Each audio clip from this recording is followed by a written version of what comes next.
Everyone, welcome to Wild Breakaway with Ben Clymer. I'm Audra Martin. As opposed to the big 7-4 win that made franchise history for the Minnesota Wild Friday night, this one after the holiday break required a bit more work. It was a tough battle between the Wild and the Nashville Predators, taking overtime to get the deciding factor, but in the end, the Wild make it 11 straight victories with a huge win over a division foe. This was a fun game start to finish. Well, no question. I'd say fun at the start and the finish. The middle period, maybe not what Bruce Boudreau would have liked, but they corrected the ship. They started to initiate offensively, and really that was the difference, taking opportunities that were available for them in that third period that maybe in the second period they just stayed back a little bit. Kind of had their feelers out. In the third period, they were actionable. Well, here's tonight's final stats. Devan Dubnyk sets a franchise record with his 9th straight win, turning away 28 shots from the Nashville Predators, 39 shots on goal for the Minnesota Wild, 1 for 4 on the power play tonight, kill off the penalty, and then a big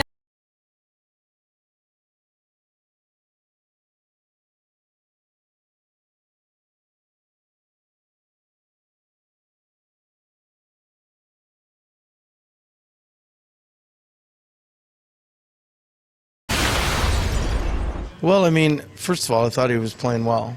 And with his speed, I thought in the overtime, you give him a chance that he might get a breakaway. As long as he plays within the confines of what we want to do, he's still going to get opportunities to score. I thought there was a couple guys that, from the 3-day break and no practice, looked like they were struggling with their legs, and that's one of the reasons I moved them. So here's a look at the next 3 games for the Wild. They come back home to take on the Islanders Thursday night, and then they'll close out 2016 against the Columbus Blue Jackets, who are on quite a hot streak of their own.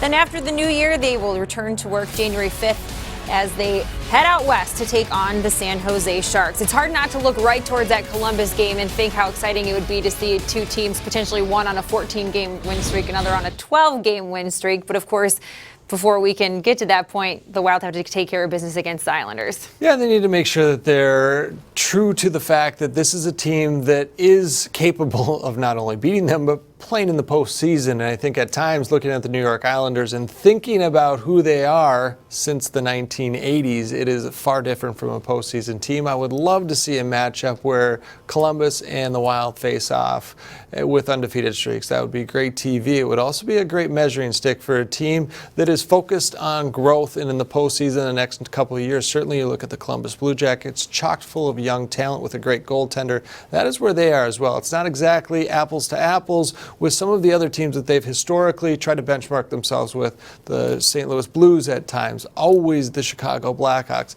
A different sort of measuring stick in that one. Well, again, they first have to take care of business against the New York Islanders, a team they know well, and a bunch of their players know the state of hockey well. A lot of Minnesota boys coming back home for that one. We look forward to seeing them. That's Thursday night. Hope you join us on Wild Live. In the meantime, for Ben Clymer, I'm Audra Martin. Thanks for joining us on tonight's Wild Breakaway.